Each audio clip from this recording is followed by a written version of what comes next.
오늘의 큐티 말씀은 열왕기상 10장 1절부터 13절입니다. 제목 솔로몬의 명성을 듣고 온 스바 요왕. 먼저 앞뒤 문맥을 살펴보겠습니다.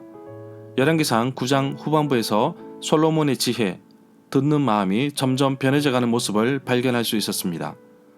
성전과 왕궁을 제외하고도 밀로, 예루살렘 성벽 같은 굵직한 공사를 많이 했습니다.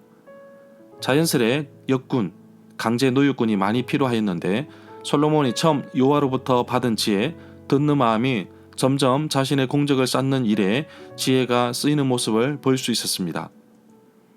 열왕기상 10장에서는 솔로몬의 지혜가 변질되어 가기 전에 가장 아름다웠던 시절을 기록하고 있습니다. 솔로몬의 지혜를 보고자 등장하는 대표적인 사람이 스바 요왕입니다. 하나님이 주신 지혜에 스바 요왕은 큰 감동을 받습니다. 열왕기상 10장 1절부터 13절의 내용과 병행되는 본문은 역대하 9장 1절부터 12절입니다. 문단을 나눠보겠습니다. 1절부터 5절은 스바 요왕의 방문, 6절부터 13절은 솔로몬의 지혜에 감탄한 스바 요왕. 1절에 보면 스바 요왕이 여호와의 이름으로 말미암아 유명해진 솔로몬의 명성을 듣고서 여러가지 어려운 질문을 시험해 보려고 솔로몬을 찾아왔습니다. 스바에 대한 첫 기록은 창세기 10장 28절에 나옵니다. 스바는 남부 아라비아에 있는 왕국으로 추정합니다. 스바는 동부 지중해 지역 사이에 있는 무역을 담당하는 아주 중요한 곳입니다. 여기에는 인도와 동부 아프리카의 무역까지 포함하고 있어서 아주 활발한 지역으로 알려져 있습니다. 스바 여왕의 방문은 솔로몬의 지혜와 명성을 보기 위함도 있고 솔로몬과의 무역 사업에 관련이 있을 것으로 보고 있습니다.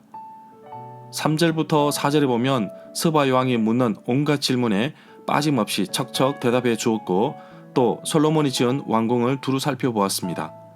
5절에 보면 스바 여왕이 여호와의 성전에 올라가는 청결을 보았는데 여호와의 성전에서 드리는 번제를 보고서 놀랐을 것으로 봅니다. 9절에 보면 스바 여왕은 솔로몬 왕의 하나님 여호와를 찬양하였습니다. 스바 여왕이 고백했던 것처럼 여호와께서 솔로몬을 기뻐하셔서 나라를 정의와 공의로 다스리게 하셨는데 솔로몬의 인생의 마지막은 그렇지 못함을 볼 수 있습니다. 왕으로서 이러한 책임이 있음을 스바 여왕의 말을 통해 알 수 있습니다. 10절에 보면 스바 여왕이 솔로몬에게 주었던 물품은 자기 고향의 교역 물품과도 비슷합니다. 에스겔 27장 22절에서 설명하고 있습니다. 11절에 보면 백단목의 용도는 악기나 청기가 있는 난간을 만들 때 사용되었다고 합니다. 영어 성경에서는 주니퍼 우드라고 번역하였는데 향나무, 로덴나무로도 번역됩니다. 그리고 다른 영어 성경에서는 알머거 트리로 백단목, 알검나무로 번역하였습니다. 13절에 보면 솔로몬 왕은 왕의 규례 관습대로 스바 여왕에게 많은 선물을 주었습니다. 그리고 답례로 선물을 준 것 밖에도 여왕이 요구하는 대로 가지고 싶어 하는 것을 모두 주었습니다. 여왕은 신하들과 함께 자기 나라로 돌아갔습니다. 절마다 상세한 설명과 구절 해석 그리고 핵심 내용과 중심 줄거리는 네이버 블로그에 올려져 있습니다. 내게 주시는 교훈입니다.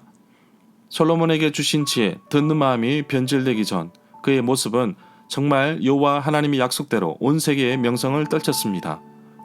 이방나라 왕도 솔로몬에게 주신 지혜를 보고서 감탄을 하였고 지혜를 주신 여호와께 찬송을 드렸습니다.